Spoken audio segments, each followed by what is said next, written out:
This B Podcast Network show is presented by IXL.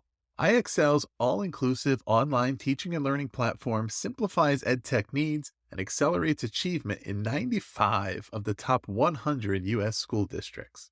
IXL delivers personalized learning across a comprehensive pre-K-12 curriculum, including math, language arts, science, and social studies, and it helps you assess student performance through actionable real-time insights at every level of your school or district. This one solution performs work that typically requires dozens of different tools. Want to find out why so many leading districts trust IXL? Visit ixl.com/BE. That's ixl.com/BE. We're proud to be sponsored by MyFlex Learning. MyFlex Learning is a scheduling platform that helps middle and high schools meet the individual needs of all students. Schools can easily create and manage time for flex blocks, win time, activity periods, RTI, counselor and teacher appointments, and much more. And with its built-in accountability tool and reporting features, MyFlex Learning solves your challenges around getting kids where they need to be and understanding how flex time is spent. Make your flex time work for you. Visit myflexlearning.com/BE to learn more and receive $500 off the first year. That's myflexlearning.com/BE.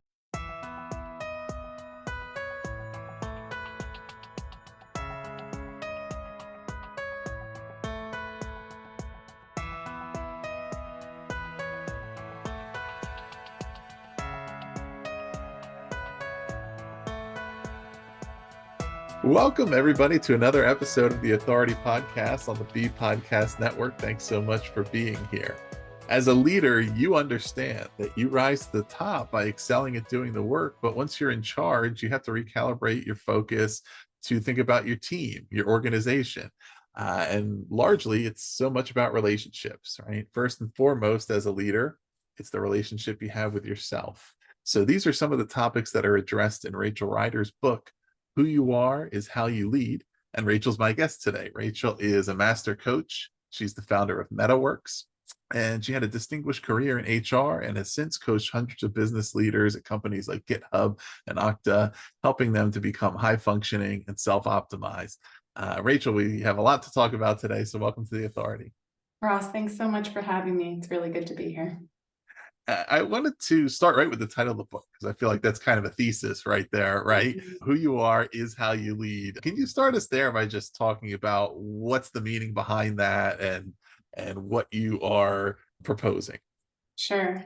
I'd love to start with actually what it is not. I so often hear folks say, that's just the way I am. This is who I am. And leave it at that. It's kind of like a way to not take accountability or look at yourself. And the premise of my book, Who You Are is How You Lead, is really about this idea that in the moment, who you are in that moment, if you're angry, if you're frustrated, if you're happy, if you're excited, that's how you show up as a leader. And so what I'm saying and what this book is talking about is it's so important to understand what's going on inside you, how you respond to circumstances, how you respond to people on your team, because the clearer you are in understanding that, the better you can be in charge of it, because that's what's going to inform how you show up, how you lead.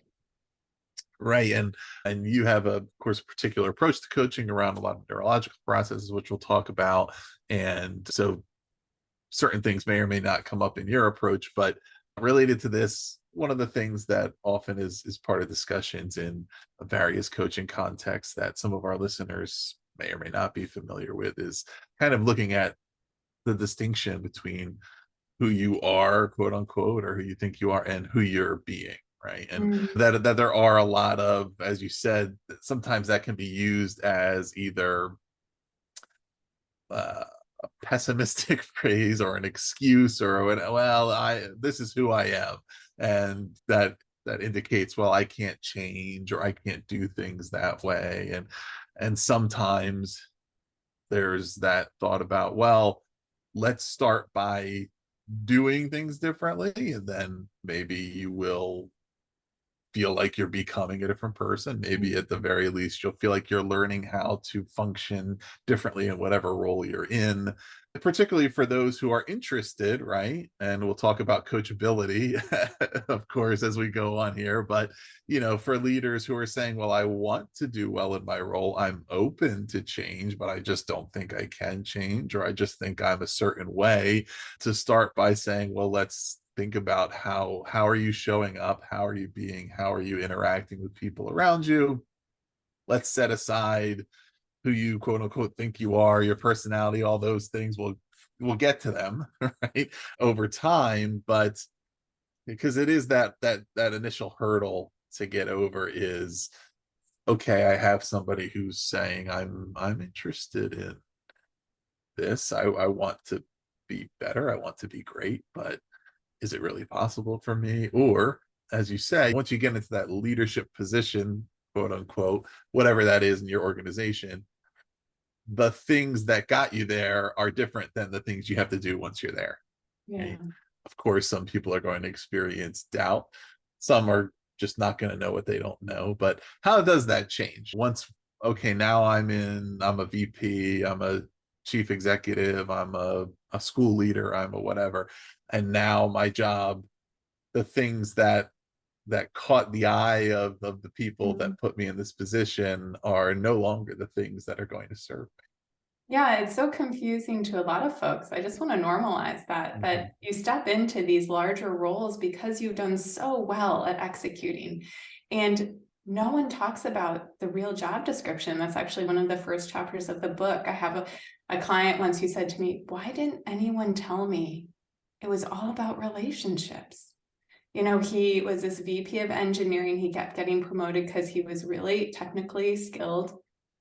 The higher he got in the organization, the more he alienated folks because he was so determined to push the quality of the product that he was trying to ensure through instead of understand the relationships around him. Because at the highest level, that means that he actually has to work through other people, and not just the other people on his team, but the people next to him, because those folks have a stake in what he's doing and a say.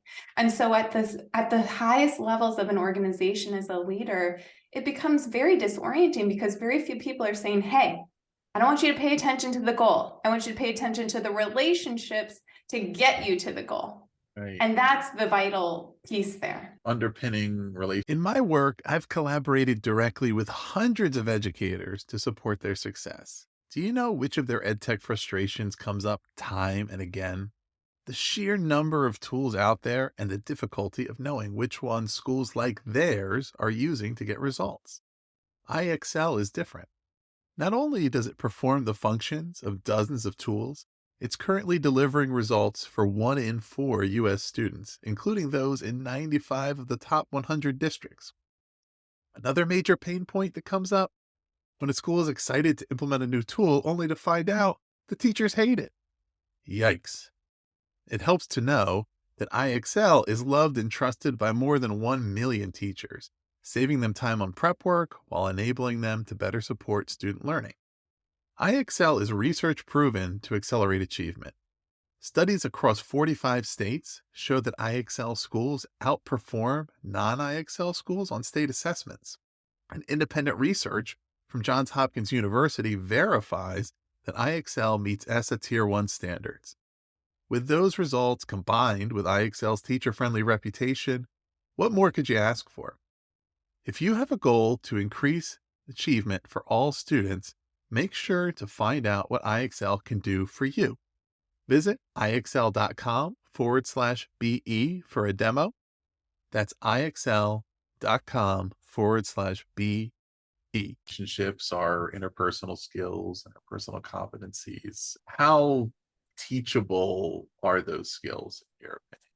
I have now this is a small subset of thousands of leaders, not millions, but I have never met a leader who couldn't do it if they wanted to.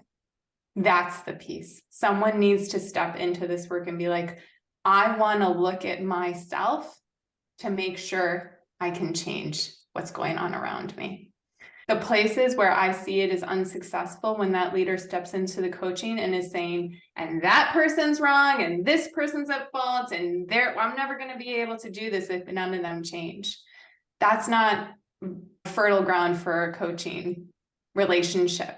Someone needs to step in and be like, okay, I get that I can't control my environment, but I can control me. Let's take a look at that. Consistently, someone walks into my virtual office and they will change profoundly. And then their environment will change. It's so cool, but you have to start with you. And so anytime someone's willing to do that, I'm not in the business of guaranteeing, but I would do close to that. You will see change when you show up that way. That certainly touches on the question, what makes a leader coachable, right? And particularly for those out there who maybe they've had coaching in the past and they didn't feel like they got the results they wanted, and it's time to reflect on, well, maybe it was something I was doing, right? Or maybe those who haven't had coaching before and kind of want to wrap their head around, okay, what do I have to do, or how do I have to prepare myself in order to make sure that I'm ready to improve, ready to get results, open to the experience. How do you kind of identify, once you're working with somebody, the qualities that are making them either very coachable, very willing to, right, engage in the process and get a lot out of it, versus those who maybe eventually get there, but may at least start out kind of creating a lot of barriers and inhibitors to really experiencing growth? I would say three things. I would say self-reflection. What did I do recently? Self-awareness. Oh, I noticed that I did X, Y, and Z recently. And curiosity. Oh, what was happening that made me do that? How did I impact those around me, and what is going on? When you have self-reflection, self-awareness, and curiosity, the situation and circumstances you're in is ripe for change. Now, there's a couple of things I want to kind of qualify there. Sometimes you are in such a difficult circumstance that the learning and the self-accountability and the change isn't worth it. That's up to the individual to decide, is it time to step away, or is it time to lean in and really take this as a learning opportunity for myself? Once you get clear on that, and I think the clarity on that is when you feel like you've done everything you can and it still feels untenable. That's when I feel like you're allowed to step away and say, you know what, life's going to hand me another learning opportunity. Peace be with you. I'm on to the next thing. Right. So, but then and I would say, if you find this being a consistent issue in the next three things, then I'd say maybe it isn't the toxic situation. Maybe it is you.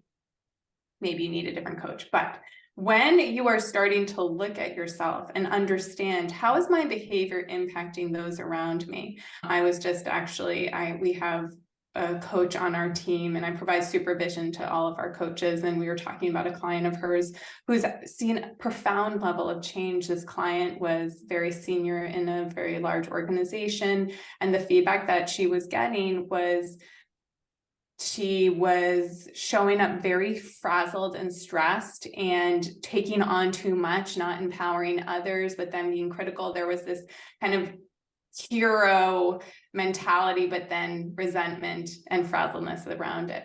And through her through her work with her MettaWorks coach, it's so cool. Recently, she showed up and she's like, I just realized that I don't have infinite capacity, and that is a good thing. And it took her a while to look inside. What is that patterning, for her to realize, no, actually, my capacity is finite. And that is a blessing, because then I need to appropriately prioritize. I need to empower people on my team. I need to strengthen my relationships with my team members so that they can get what they need done. And I can step out of the weeds.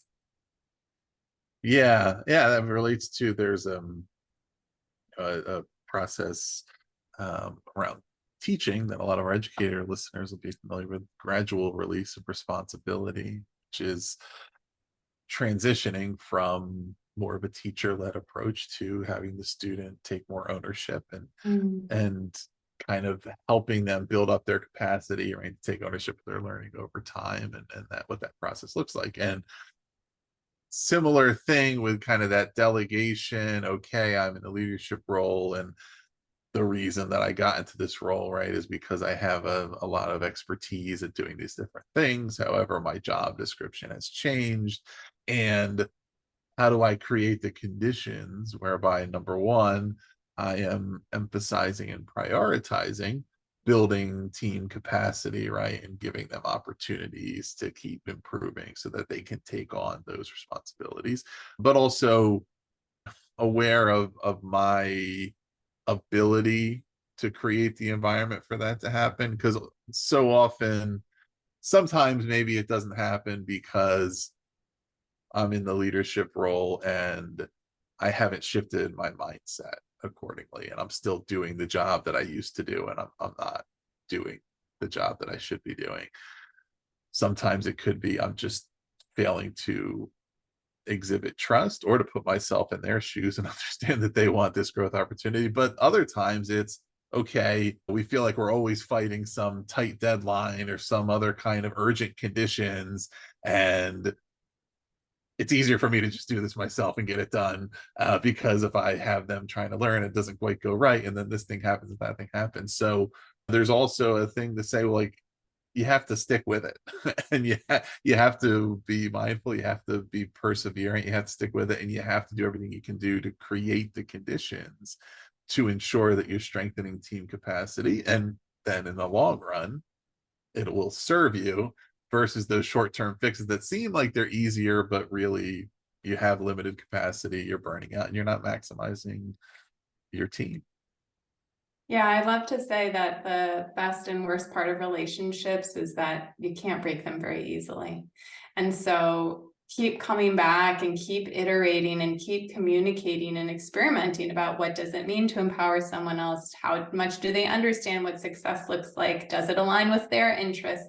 That ongoing conversation is vital to being able to strengthen your team and your relationships there. And so really the book talks about how to understand what's going on in yourself if you're not having those relationships. It's leadership one-on-one, and I would imagine education's the same, where you orient towards the person, even if the content is what you're teaching. And that's the same when running a team. And so it's so important, if you're not doing that, to understand what's going on inside of you that's keeping you from having an important conversation. That's the first step in order to be able to move forward effectively. Yeah, if so, given what we talked about so far, it's making me wonder, let's say we have a listener who is at a, whatever the highest level leadership position is, but of course within that there's other management and leadership positions, and they may be evaluating who's ready to move into what role. Given that the relationships are going to be the core of the leadership skills, I mean, is the way that we are selecting leaders correct? I mean, if they're being chosen based on different competencies than the ones that they need to use when they're in a leadership role, should we be rethinking even how we're evaluating and determining who should be taking on these positions? I think that's a great question. One that I think the tech world continues to ask. I do a lot of work in the tech world, Mm-hmm. and it's becoming clear that some people can get promoted as an individual contributor to a very senior position because they love to just write code, Uh-huh. versus the person who gets promoted because they are the right fit to manage a large team and communicate well and give feedback in a good. But I do think it's worth a conversation if you are running an organization to really look at what's the message you're sending when you're promoting someone? What behavior is being rewarded? And what are you actually looking for in that role? Because that's the only way you're going to set your people up for success. Besides hiring us, we're here to help too, if that's already happened and you've got people in roles that need a little help. Right. Yeah, the tech world is an interesting one. It's having spoken to various people there, and understanding, right, that depending on um, your skills and interests as an employee, you can opt to not become a people manager, and without loss of compensation, right? Yeah. And I've had people express, well, I don't want to do that because that seems like more work to me and it's not worth more money. I think that's very different from how most organizations work, which there could be some positives to it, to say, well, if the only way to advance in an organization is to become a manager of people and you don't feel like that's really where your heart is or what you want to do, then that probably leads to problems for organizations, right? On the other hand, I don't know. Does it create challenges to have a lot of individual contributors who are very highly compensated and who aren't contributing to teams in that way? It's an interesting, we would have to go case by case probably and look at those things. But in any case, Well, one thing I would want to say to that, what you're saying is there is something that I would say that maybe wouldn't be a 50-50 split, but it's pretty high up in the percentage of people who presume they wouldn't want to be a leader of folks because of certain things. mhm. We actually have a client now who's already very high up in leadership, and she's inheriting a large team. And she said to her coach recently, she's just like, I can't handle more needy folks. It's just, I feel at the end of my rope. And in that statement actually was a deep belief system of, I don't know how to draw interpersonal boundaries, and I feel like their needs become my needs. Now that's very different from, can I manage people? She's very good at it. And so the reason why I'm bringing this up is it's so important as you're thinking about being a leader is, what is the struggle that you're having? And maybe it's related to your own belief system. And so that's the place actually her and her coach worked, was, oh, what am I responsible for here in terms of my people's happiness? Right. I cannot be responsible for other people's happiness. I can be responsible to help them know what success looks like in their role, help them feel seen and heard. Those are very different things. And so one thing I do want to call out is that sometimes we bring presumptions into this leadership role about what we should be doing. And those presumptions warrant an examination, because actually, if we look closely, maybe they're not all so true. And so, yes, I agree. Case by case, it's important to look at. And there might be an opportunity here to check your own belief systems. Yeah, and I certainly, our individual perceptions of our qualifications or preparedness, right, for leadership can be affected by things that are quite arbitrary, right? As we talked about in the tech world, the way that job titles may work and roles and even teams, where, okay, here's a team of 6 people that work together on this core function and they all have the same title. Nobody's technically in charge of that team, but there might be somebody there might be somebody who just naturally takes on a lot of leadership roles, but they may not see themselves as qualified for a leadership role in the context of that industry because they think, well, I've never done it. Well, maybe there's a company that's not in the tech industry, but that has technology teams that might say, well, you have exactly the experience we want, right? And are you interested in that? Is that something that you might want to? You have all of the experience of having done it, of even having done it even the harder way, of having gained leadership through influence or through relationships, right? Or through being good at your job. And once you go over here to a company that operates a little bit differently, whatever your supposed title was over here no longer matters, right? It matters how can you speak to the objectives you would have in that role and what you might want to do. It might exactly hit on all these things we're talking about. Well, in our team, these are the things we did, right? We were successful because we had those relationships, and there was nobody there who could just tell everybody what to do and they had to do it. We had to come to solutions and consensus and all of those things. And I guess that leads me into, what do you find when you have, leaders that come to you and they have certain pain points, things that they're challenged by or that they want to improve? What comes up most often there, and how accurately are they typically diagnosing the underlying causes? And I mean, do they usually say, I know exactly what it is, or come to you and say, look, I'm challenged in these ways and I need you to help me figure it out? I would say usually and that's for all of us, usually the Mhm. presenting issue isn't the underlying cause. Right. That's why we seek help and works with usually privately held companies with 8 to 10 figures in revenue, and it's most senior leaders. And so often the clientele is coming with something's not working. I've got a very successful company, but I can't enjoy my success. I feel like I'm dying inside. I'm exhausted. I can't leverage this beautiful team that I've built, or my team isn't getting along. So the presenting problem often feels confusing because things are going well, but there's an issue that feels fairly high stakes and is impacting the individual's well-being. And usually the underlying cause is exactly what I'm talking about.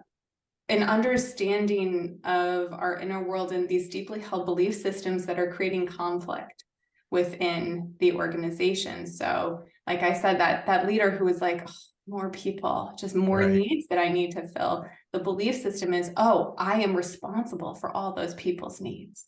There's another leader that I was working with where she felt like her calendar, the culture of the company was equality and making sure everyone's available. There were reporting structures, but you could reach out to anyone, and she, as the CEO, felt she should be able to be reached out to too. And so her calendar was just an open book for people to Uh-huh. schedule time, and that felt like a very important cultural pillar that was deeply disrupting her ability to Right. run the company. Right. And so one of the things we really examined is, well, how can you exemplify that in a way to hold up the cultural pillar, but also run your company with your vision and your ability to set strategy and step out of the weeds and really allow this company to flourish. And so often what I see is the presenting issue is really a byproduct of these deeply held belief systems that, to your point, had served very well. So not just explicitly you execute, you do well, you get rewarded, you get promoted, but also those inner belief systems of, if I push to my max, it will get done. Doesn't matter that I push to my max, but all of a sudden you've been pushing to your max so much that you can barely get out of bed. And now a quick break for a word from our sponsor, MyFlex Learning. Let's talk about flex time in schools. The potential benefits to our students make it totally worth exploring. There's more time for personalized learning, increased choice and agency for students, and the increased engagement that comes along with it, dedicated time for intervention, and overall, as school leaders, it provides you and your faculty more tools to increase academic achievement. But the implementation and management of flex time can be a challenge. Tricky logistics and a lack of clear accountability systems can prevent teachers from buying in. It can hold you back from ensuring students make good use of their time. That's why I'm pleased to share that MyFlex Learning provides a solution to these challenges and more.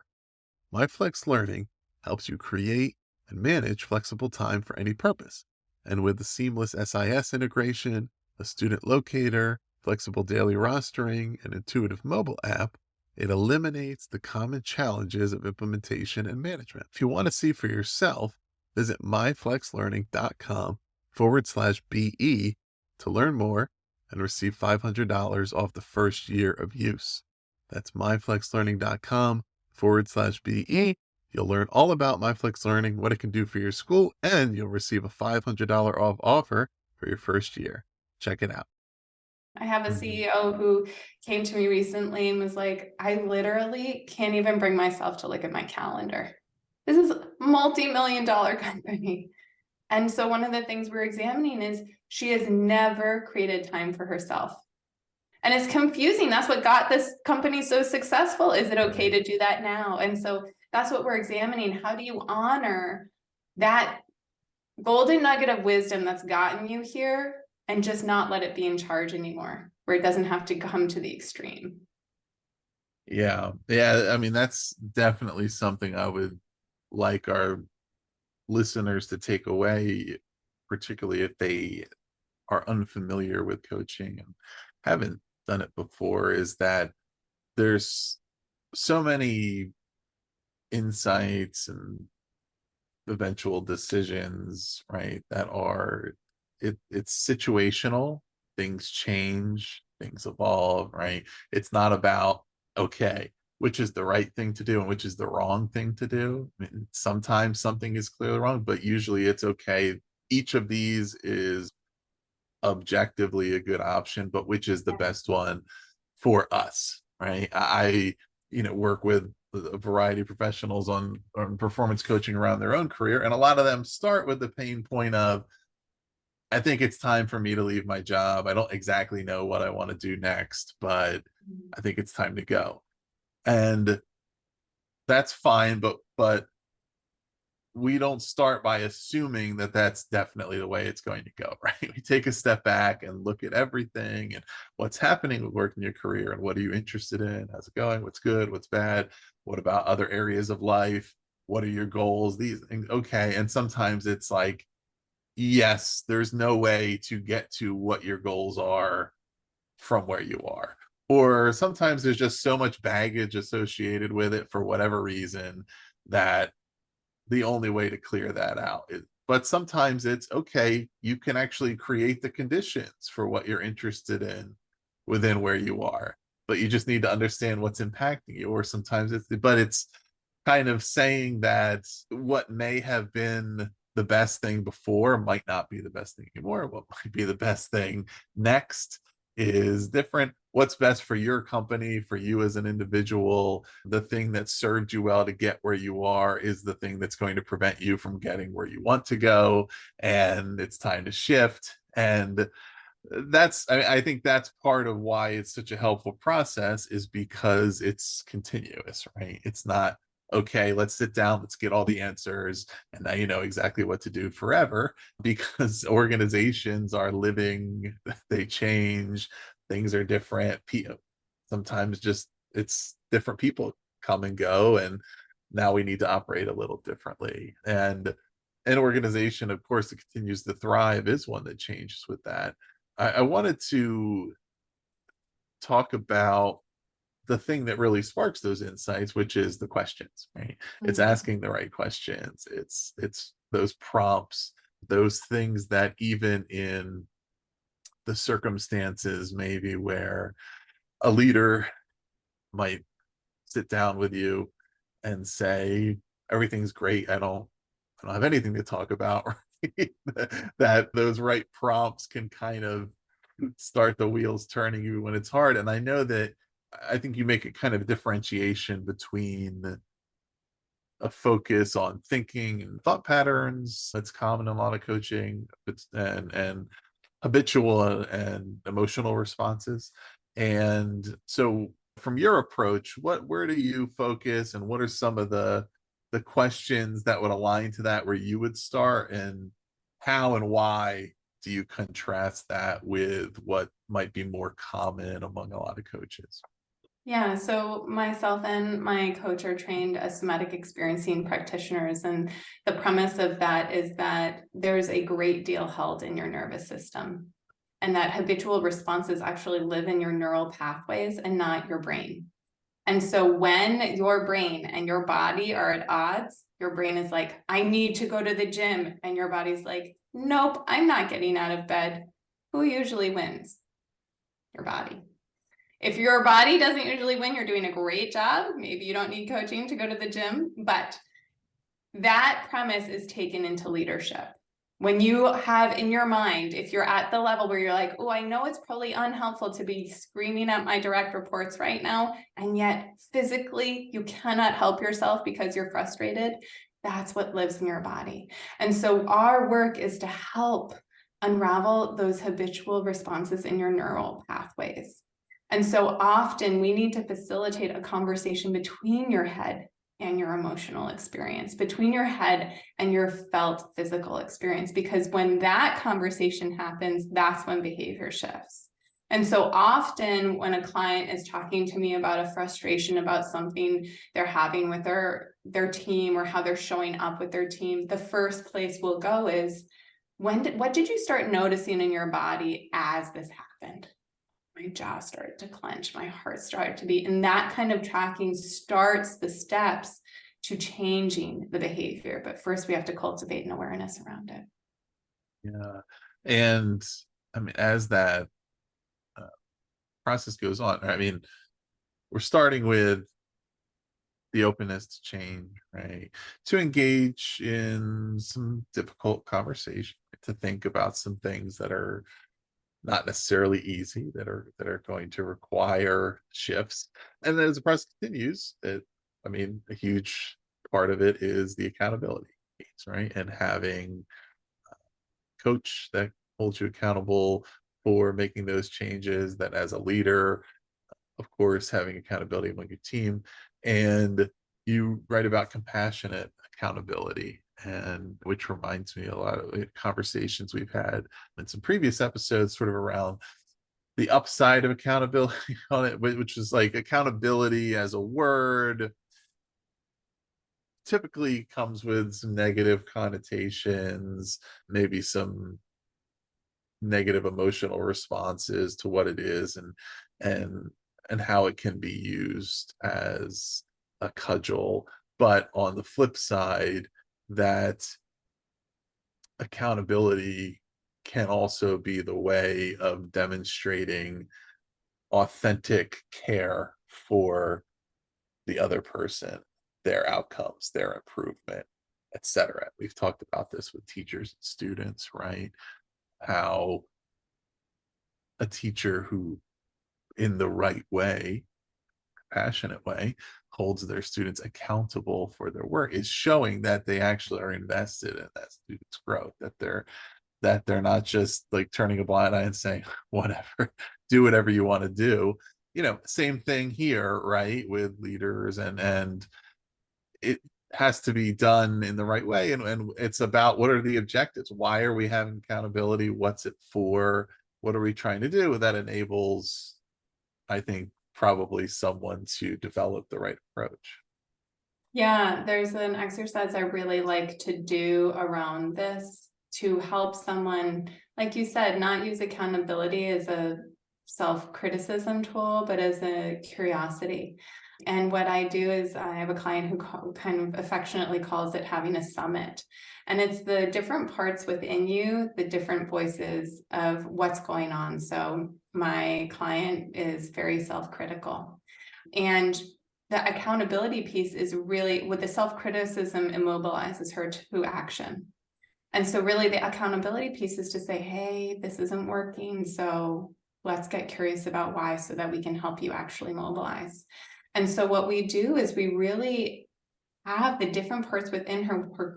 Her self-critical voice is a ninja turtle. Mm. And, her petulant person that wants to do exactly what the critical voice says not to is this little girl. And so she brings them all to the table to have a conversation. And so there's some playfulness here and some compassionate curiosity of, hey, what's going on? And what is the wisdom that each of these have, so that we can listen and make a decision without letting one be in charge. And so I think when you bring that curiosity to what's going on, why can't I bring myself, coming back to my client who can barely bring herself to look at her calendar in the morning, why can't I do that? What's happening for me here? It's that exhaustion, that deep burnout. Okay, what's going on that's led to that, and that's happening in this moment, instead of just berating yourself for not being able to do it.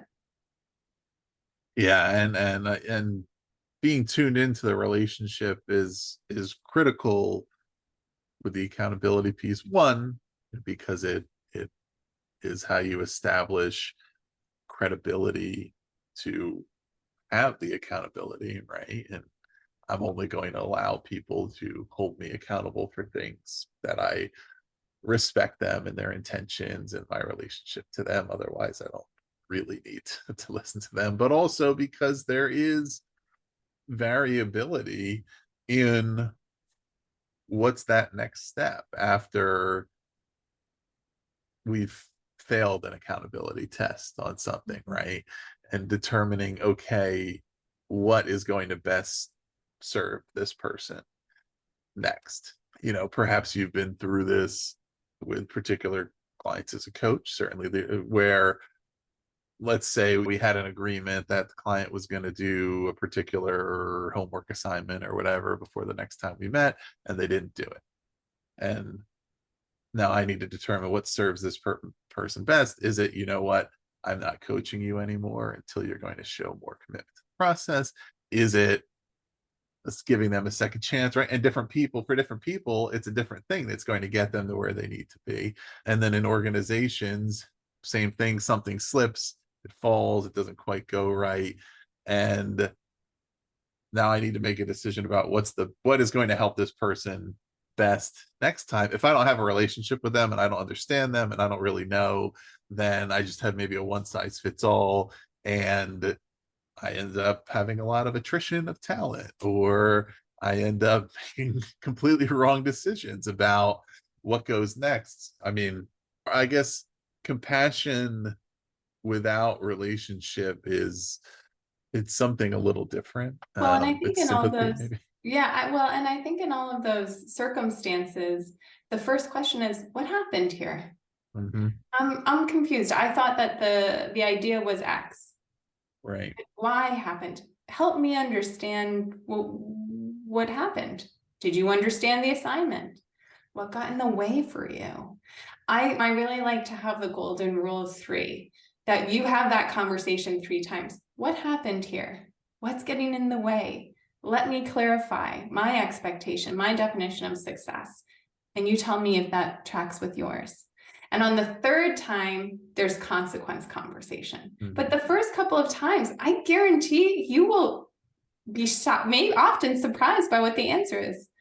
Ooh, I totally misunderstood that that's the definition of success in this. Or I really struggled because I've been really having a hard time with doing this and that there really opens up a conversation to strengthen the relationship. But like you said, that there's an accountability. We're not letting it slide, but we are trying to understand why it happened so we can solve for the heart of the issue. Yeah.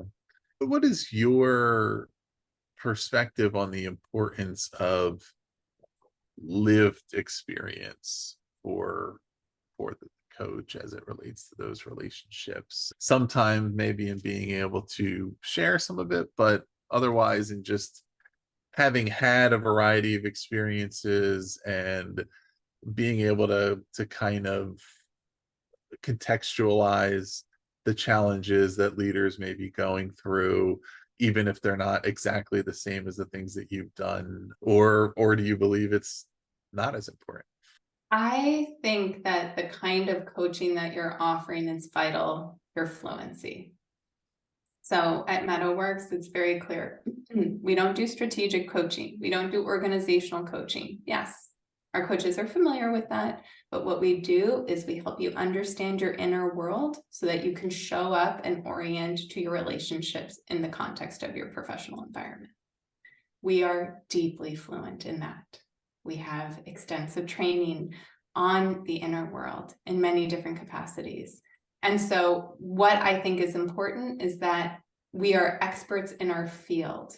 If I have not been a CEO of a $200 million organization, I'm not worried about that because I'm not coaching the CEO about their $200 million organization. I'm coaching him or her on how to show up within that organization, how to understand how are they getting in their own way in leveraging their team effectively. And so I think it's really important to be clear on the kind of coaching you're offering so that you can be the expert in the field of that. Yeah, and that's helpful too, right? To the leader who may be seeking a coach and figuring out, what am I looking for? What Yes. how do I find the person who's going to be able to help me with what I want? Does it need to be somebody whose resume looks like mine except 5 years down the road, or do I need somebody who has certain expertise in other areas? And again, and there's a variety out there, right? And when I think of the lived experience point, I think of essentially people who maybe went directly into coaching from, like, that was their first and exclusive career, right? And they may have a lot of skills and experience in it, but there also may be something that is not, that some context and perspective that can't be there because of but nowadays, has somebody ever worked in an office or not, right? Things like that, that just you have a little bit of an idea of what those dynamics are and those politics, or different types of organizations, or things that color how we understand when somebody's describing to us what they're going through, and we just have sort of a reference point for it. Doesn't necessarily mean it was me that was in that position, but I was in the room, or I know somebody else, or I have this thing. And also sometimes it's like that's part of opening up a leader who is struggling with having the appropriate maybe level of introspection or vulnerability. Is I have an example of something I struggled with that was very similar to this, right? All those different things. I mean, we certainly know that part of becoming highly effective as a leader is the willingness to grapple with that, and to really be open to whatever insights come. And Yeah, and I think you need different coaches at different times. You talked about someone making a decision, a career decision, mhm, versus I had a CEO who had been working with a coach exactly on that, on the strategy of his company. And then he was shouting, he's like, my company's good. I'm worried about me. I'm tapped out to the max. I'm saying yes to my people when I shouldn't be. I need your help with that. And so I think it's all about the context of what you need in the moment, because that will change too. And what's amazing about this world is there are so many people in it to help you with your different needs over the course of your career. yeah. So Rachel, the last thing I wanted to ask you about, and it's featured in the book Marketing. I think it's even on your LinkedIn header, but but it's this idea: work is where your demons go to hide. And kind of wanted to wrap up on that. I'm sure it's going to tie into a lot of what we've already discussed. But what do you mean by that, and why is that important for our listeners to think about? I love the phrase because these days people are really aware of therapy for their personal life, and they're working on themselves and their relationships. And people don't think of their professional world the same way. And so it doesn't always occur to them that what's happening in their personal life actually often translates and shows up in their professional life, but they're not looking for it. So a great example is that CEO I just told you about, who reached out and said, I'm saying yes too much and I can't handle it anymore. His demons of over accommodating just nestled themselves into his Right. CEO role and hung out there because you know what? Money was on the line. He kept making money. He built a beautiful company from doing that. And so why would he look and examine those closely until it was too late? And here he is burnt out and needing help and looking at that, which is funny because that's a place he's been working on in his personal life with his partner. And so it's so important that we start to cultivate an awareness of, oh, we allow our demons that have taken such good care of us as our survival mechanisms to Mm, flourish in our professional life unexamined, because sometimes they serve us. It's like checking those is so much more soothing than trying to have a difficult interpersonal conversation. And so we just return to checking the boxes. And that might be one of our demons, which is, ooh, just my list of things to do is so soothing to me. I'm going to do that first. And so it's so important that we examine what are we doing in our professional lives that's actually getting in the way for us now, that no longer serves us, but did take care of us for a very long time. And so the thing that we then need to do is not to throw those demons away, but to give them an education. Hey, you don't need to do that any longer, or we can do it differently. That we keep those things that used to work for us close to us, but maybe give them an updated education. yeah, yeah, I like that. And I mean, it also makes me think about core values, and conversations I often have with people around identifying their core values, but also saying, like, misapplied, they can work against you. One of the good things about really being solid in your values is that you can, at least in your own view and awareness of your atmosphere, hold your organization accountable for having values that align with yours. But if you're living them one-sided, you may be putting yourself constantly at a disadvantage, and you may be in the wrong place, because it can serve you really well, but also sometimes you even misdefining your own values or what you mean by it or what it's supposed to look like. Then it sounds very similar that there's a reason, and yet we find out, oh, what I'm doing with it though is really not helping right now or not helping anymore. Yeah, Rachel, where can listeners learn more about your work? We'll put the link to the book below on Amazon, but is there anywhere else you'd like to direct them? Yeah, you can find us on our website, MettaWorks, METTAWorks.io. And you can look for me and MettaWorks on LinkedIn as well as Instagram. Instagram is @meta.works. Excellent. We'll put those links below, links to MettaWorks.io and LinkedIn and everything, and certainly the book. The book, once again, listeners, is Who You Are is How You Lead. And please do check that out. Please also subscribe to The Authority for more in-depth author interviews like this one, and visit bpodcast.network to learn about all of our shows. Rachel Ryder, thanks so much for being on the show. Thanks so much for having me, Max. It was a pleasure.